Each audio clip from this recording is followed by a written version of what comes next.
बड़े बड़े बयानवीर आ जाते हैं, टेलीविजन पर अखबारों में बड़ी बहस होती है।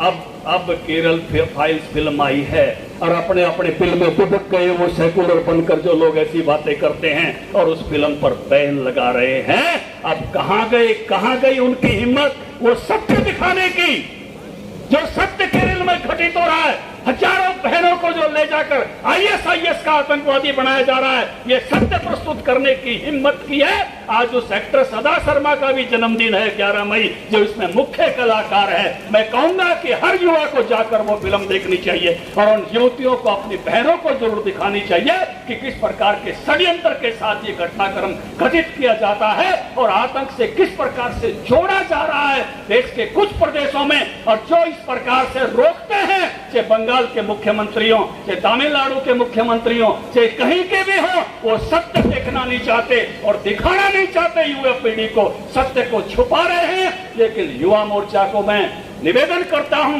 कि हरियाणा के बच्चे बच्चे तक वो फिल्म पहुंच जानी चाहिए, जिससे सत्य पहुंचे कि किस प्रकार का घटनाक्रम देश के कुछ हिस्सों में हो रहा है और जिससे आंख मूंदी जा रही है। भारत ने बहुत ऐसा समय बिताया है वर्षों की गुलामी के साथ, लेकिन अब भारत के गौरव के दिन है, भारत की मजबूती के दिन है। G20 यहाँ हो रही है, देश की 5वीं बड़ी अर्थव्यवस्था, मजबूत व्यवस्था हमारी बनी है।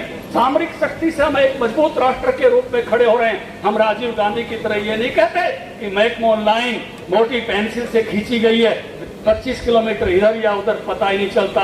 हम कहते हैं बॉर्डर पर जाकर देखो अब कैसे रोड बने हैं।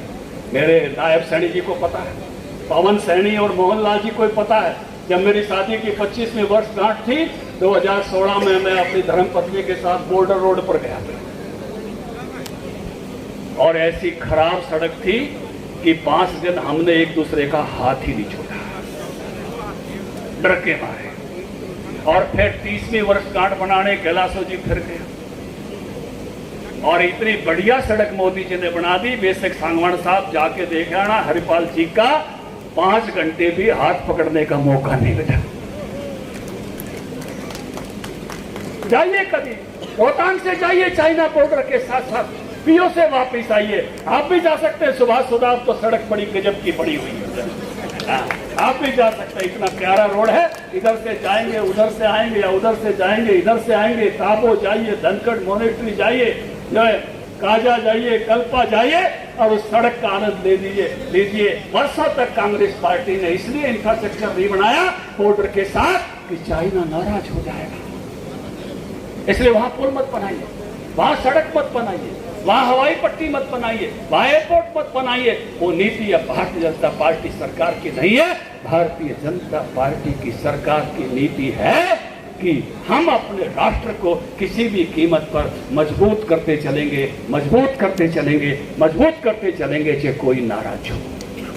किसी की नाराजगी को, भारत को महान राष्ट्र बनाने में किसी की नाराजगी की हमको परवाह नहीं है। मैं आभारी हूं इस प्रधानमंत्री का, ऐसा देश बनाने का काम किया। अंत में खड़े हुए व्यक्ति तक गैस पहुंचे, सभाओं में हमें आवाज लगाने का मौका दिया। कोई माई बताए इसके घर में गैस नहीं, कोई बताए जिसको 2 वैक्सीन नहीं लगे हो, कोई बताए जिसके घर में नल से जल नहीं जाता हो। ये अवसर देना कमाल की बात है सर। कौन हिम्मत थी जो इस देश में आवाज लगाकर पूछ सके कि कोई एक बताए। यहां तो ऐसा माहौल था कि एमपी की चिट्ठी से टेलीफोन मिलते थे, एमपी की चिट्ठी से गैस मिला करती थी। कुछ चीजें कुछ वीआईपी लोगों के लिए थी। ट्रेन में जो चढ़ गया सो चढ़ गया, जो रह गया सो रह गया। लेकिन आज समग्र की चिंता जो है चिंता होती है और अंतिम व्यक्ति तक पहले चीजें पहुंचाने का काम होता है। ये बदला हुआ भारत है। कई कांग्रेसी भाई कह देते हम भी राम भगत हैं, हम भी कृष्ण भगत हैं, हम भी बजरंगबली के भगत हैं। एक बात मैं कुरुक्षेत्र की भूमि पर कहना चाहता हूं, कौन पांडव सेना की तरफ है और कौन कौरव सेना की तरफ है, ये मैदान जंग में खड़े होकर देखना चाहिए। घर में छुप छुप के पूजा करने वालों को नहीं पूछता, घर में कुछ कुछ पे मानने वालों की गिनती यहां नहीं होगी। 21-21 वकील खड़े करने वाले कौन थे? छुप छुप कर राम की पूजा करते हो। अगर राम को मानते हो तो धड़ल्ले से सामने आते, राम मंदिर बहुत पहले बनता। और ऐसे ही आप हनुमान जी की मानने की बात करते हो, छुप छुप कर मानने वालों को कोई नहीं पूछेगा। आओ तो धड़ल्ले से कहो कि मैं मानता हूं, सभा में कहो, जलसे में कहो कि मैं पांडव सेना की तरफ हूं, मैं धर्म के साथ हूं, अधर्म के खिलाफ हूं। ये घोषणा, ये जो ज्योतिषर की घोषणा है कि कौन धर्म के साथ है, कौन अधर्म के साथ है, ये कुरुक्षेत्र धर्म क्षेत्र है। यहाँ चौड़े में घोषणाएं होती हैं, यहाँ अंदर अंदर छुप छुप के पूजा करने वालों को नहीं पूछा जाता।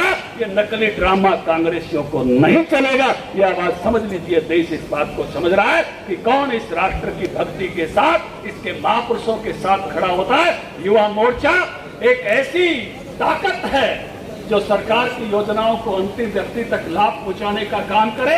इस देश के युवाओं में देशभक्ति वैज्ञानिकता के साथ पहुंचाने का काम करे, पाखंडों से दूर करने का काम करे, अच्छाइयों की तरफ बढ़ाने का काम करे, विषमता को दूर करने का काम करे। मेरे से कोई पूछे, कभी मैं जब लगा था पार्टी के काम में तो 370 धारा के लिए विरोध करके बैठने के लिए लगा था। शायद मेरी पहली फोटो कोई अखबार में छपी थी, कॉलेज विद्यार्थी के रूप में आर्टिकल 370 का विरोध करते हुए छपी थी। मुझे आनंद है कि मैंने अपने समय में आर्टिकल 370 को टूटते हुए देखा। कभी गए थे, कब कोई जज्बा लेके चलता है और अपनी जवानी में उनको पूरा होता हुआ देखता है। मुझे लगता है कि इससे सौभाग्यशाली कोई बात हो नहीं सकती। कुछ सपने अभी और अधूरे हैं।